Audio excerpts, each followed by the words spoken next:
ধিক্কার জানায় সেই সব মানুষকে যারা ইন্ডিপেন্ডেন্স ডেতে প্রজাতন্ত্র দিবসে খুব সুন্দরভাবে পালন করলেন ডিজে মাইকের দ্বারা। এমনকি বোকার মতো জাতীয় সঙ্গীতকে ডিজে করে এমন জায়গা নিয়ে গেছেন, জাতীয় সঙ্গীত আর জাতীয় রইল না, অন্য কিছু হয়ে যাচ্ছে। রিমিক্স ডিজে, সেই সমস্ত উপদেষ্টা এবং যারা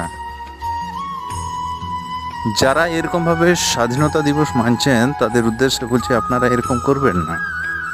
দেশ স্বাধীন মানে সব কিছুই স্বাধীন। জাতীয় সঙ্গীত টুকুকেও আপনারা ডিজে এবং রিমিক্স করছেন কিসের জন্য? রিমিক্স এবং ডিজে অন্য দেশের কালচার বা সভ্যতার সংস্কৃতি, ভারতবর্ষের কিন্তু সংস্কৃতি নয়, এটা মনে রাখবেন।